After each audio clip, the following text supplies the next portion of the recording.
ہمیں کرنی ہے شہنشاہ بطحا کی رضا جوئی، ہمیں کرنی ہے شہنشاہ بطحا کی رضا جوئی، وہ اپنے ہو گئے تو رحمت پروردگار اپنی۔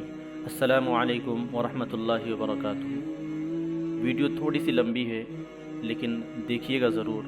دوستو، ٹک ٹاک بے حیائی پھیلانے والا مقبول ترین ایپلیکیشن ہے جو دنیا کے 150 ممالک میں 500 ملین افراد اس ایپ کو استعمال کرتے ہیں۔ اس ایپلیکیشن کو بننے میں یہودیوں نے کافی وقت لگایا ہے۔ چائنا نے اس کو 2016 کے ستمبر مہینے میں لانچ کیا اور 2 سال میں ٹک ٹاک کو اتنی شہرت حاصل ہوئی جتنی کہ 50 سالوں میں فیس بک اور یوٹیوب کو بھی حاصل نہیں ہوئی۔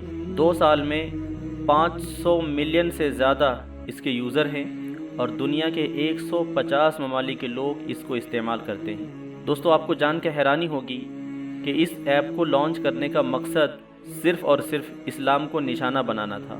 آپ اس ایپ پر دیکھیں گے کہ یہودی مذہب کے علاوہ سارے مذاہب کا مذاق بنایا جاتا ہے اور آپ کو یہودی مذہب کے خلاف ایک ویڈیو بھی اس ایپ پر نہیں ملے گی۔ پھر بھی لوگ اس بے حیائی کے سمندر میں غرق ہوتے جا رہے ہیں اور اپنے ہی ہاتھوں اپنے مذہب کا مذاق بنا رہے ہیں۔ آپ کو جان کر حیرانی ہوگی کہ اس ایپ کو زیادہ تر مسلم قوم استعمال کر رہی ہے اور مسلم قوم میں زیادہ تر ہماری خواتین استعمال کر رہی ہیں۔ مسلم خواتین میک اپ لگا کر ایسے برہنہ کپڑے پہن کر سامنے آتی ہیں کہ اللہ کی پناہ، ساتھ میں دین و مذہب کا مذاق بناتی ہیں۔ دوستو، یہودی چاہتے ہی ہیں کہ مسلم قوم کو ننگا برہنہ کیا جائے اور تعلیم سے ہٹا کر اور انہیں ایسے بے حیائی کے ایپ کے استعمال میں لگا دیں تاکہ وہ اپنا قیمتی وقت اس میں لگا دیں۔ جب مسلم قوم تعلیم کے میدان میں خالی نظر آئیں گے تو حکومت ہماری رہے گی، غلام ہمارے رہیں گے۔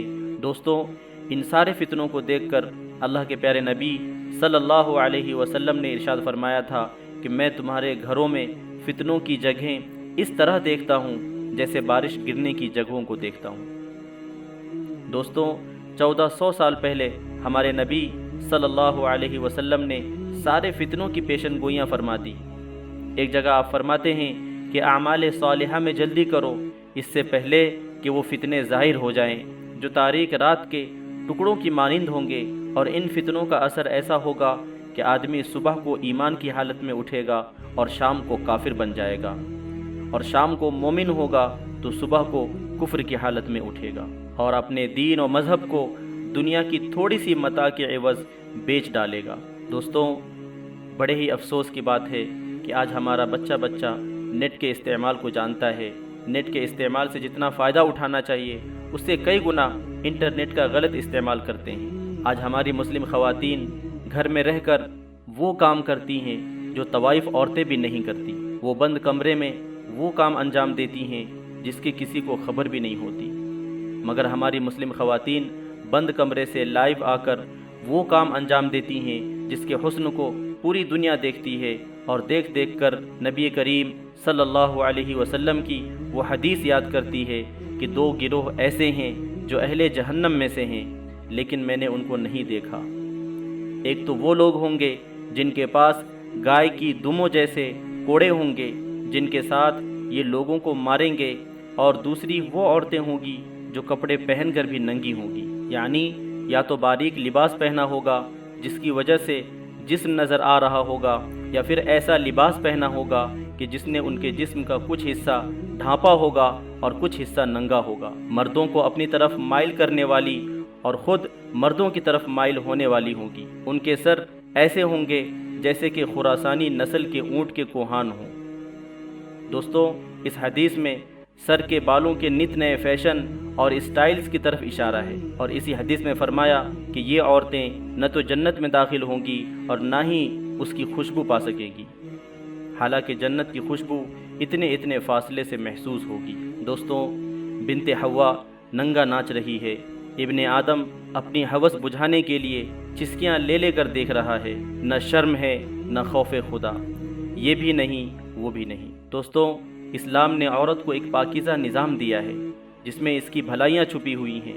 اسلام نے عورت کی حفاظت کی خاطر مسجد میں جانے سے روک دیا، اذان و اقامت سے روک دیا، حج کے دوران اونچی آواز میں تلبیہ کہنے سے روک دیا، اونچی آواز میں قرآن پڑھنے سے روک دیا، اونچی آواز سے نبی صلی اللہ علیہ وسلم کی نعت پڑھنے سے روک دیا ہو، اسی مذہب کی نوجوان لڑکیاں ٹک ٹاک پر ناچ رہی ہو تو کتنی تکلیف ہوتی ہوگی ہمارے رحمت والے نبی صلی اللہ علیہ وسلم کو۔ دوستوں، ٹک ٹاک کی بیماری میں صرف لڑکیاں ہی نہیں بلکہ اس کے بچے دیوانے ہیں، اور لڑکیوں کے ساتھ میں اپنا ویڈیو ساتھ بنا کر لوگوں میں شیئر کرتے ہیں اور اس گناہ کے کام میں لذت محسوس کرتے ہیں۔ اس کام میں صرف بچے نہیں بلکہ ان لوگوں کے بھی چہرے سامنے آئے ہیں جو والدین ہیں، بڑے ہیں، بوڑھے ہیں، دین کی جاننے والے ہیں، اس بدفعلی میں برابر نظر آتے ہیں۔ جب ہمارے رہنما ہی ایسے کاموں میں لگ جائیں تو سمجھ لینا قوم تنزلی کا شکار ہو چکی ہے۔ رہنماؤں کو تو چاہیے اس بے حیائی والے ایپلیکیشن کے خلاف احتجاج کرنا چاہیے تھا، جمعہ کے خطبات میں اس کے خلاف آواز بلند کرنی چاہیے تھی، مگر اب تو ڈاکٹر ہی بیمار ہونے لگے ہیں تو مسلم قوم کا علاج کیسے کریں گے؟ دوستو، اگر اب بھی نہ سنبھلیں تو وہ دن دور نہیں جب ہماری بچیاں ٹک ٹاک پر بغیر کپڑے کے برہنہ ناچ دکھائیں اور اس بات پر یہود جشن منائیں۔ دوستو، ہماری غیرت کو کیا ہو گیا؟ کس حد تک ہم بے شرم ہو گئے کہ ہم نے اپنی بچیوں کے ہاتھ میں موبائل تھما دیا جس سے وہ اپنی خواہشات بند کمرے میں مٹا رہی ہیں۔ ابھی بچے بالغ نہیں ہوتے مگر وہ سیکس کرتے ہوئے نظر آتے ہیں، مشت زنی کر کے بالغ ہوتے ہیں، اغلام بازی کرتے ہیں، کتوں، بکریوں اور جانوروں کے ساتھ اپنی پیاس بجھاتے ہوئے نظر آتے ہیں۔ آپ روزانہ اخبارات کا جائزہ لیں تو پتہ چلے گا کہ ہمارے معاشرے میں کیا ہو رہا ہے اور کیوں ہو رہا ہے۔ دوستو، خدا را اپنے بچوں پر رحم کرے اور جہنم کی آگ سے بچائیں۔ اپنے بچوں پر گہری نظر رکھیں۔ ہماری قوم کو ہمارے نبی کی سیرت پسند نہیں، ہماری قوم کی بچیوں کو پردہ پسند نہیں، ہمارے مسلم لڑکوں کو چہرے پر داڑھی رکھنا پسند نہیں۔ ہاں، اگر پسند ہے تو یہودی اسٹائل میں رکھے جانے والے بال پسند ہے۔ یہودی لوگ اگر اپنے چہرے پر داڑھی کو فیشن بنا کر رکھتے ہیں تو ہمارا جوان اسی کی طرح اپنے چہرے پر داڑھی رکھتا ہے۔ جیسے وہ کپڑا پہنتا ہے ہمارا جوان ان کی سٹائل والا لباس پہنتا ہے۔ ہماری بچیوں کو نقاب پسند نہیں، وہ نقاب اور پردے کو دقیانوسی خیال کرتے ہیں۔ وہ اگر کوئی یہودی لڑکی تنگ و چست لباس پہنتی ہے تو ہماری بچیاں اس کی طرح کا لباس خرید کر پہنتی ہے، مردوں کی طرح بال کٹواتی ہے، مردوں کے لباس پہنتی ہے، یہاں تک کہ اگر یہودی لڑکیاں چڈی بنیان پہنتی ہیں تو ہماری بچیاں بھی اپنا جسم کھول کر لوگوں کو دکھاتی ہوئی نظر آتی ہیں۔ کس منہ سے ہم کہتے ہیں کہ ہم مسلمان ہیں؟ ہم کون سا کام اسلام والا کرتے ہیں؟ ہم کس منہ سے کہیں کہ ہم کنیز فاطمہ ہیں، غلام مصطفیٰ اور غلام حسین ہیں؟ ہم خود ذلت و رسوائی والے کام کر رہے ہیں۔ دوستوں، یہ سب قیامت کی نشانیاں ہیں جو وجود میں آ رہی ہیں۔ جو بچ گیا وہ امن پا گیا۔ خدا را اپنے گھروں کی حفاظت کیجیے اور اپنے بچوں کو سیرت مصطفیٰ پر چلنے کا عادی بنائیے، انشاءاللہ وہ کبھی نہیں بھٹکے گا۔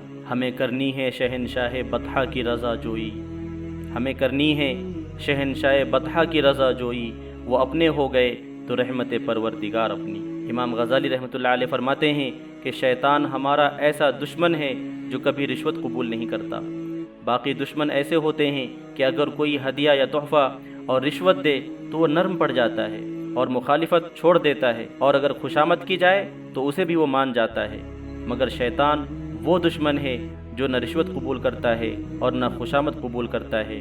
یہ کوئی نہیں کہہ سکتا کہ ہم ایک دن بیٹھ کر اس کی خوشامد کر لیں گے یہ ہماری جان چھوڑ جائے گا، ہرگز نہیں چھوڑے گا، کیونکہ یہ ایمان کا ڈاکو ہے اور اس کی ہر وقت اس بات پر نظر ہے کہ میں کس طرح انسان کو ایمان سے محروم کر لوں۔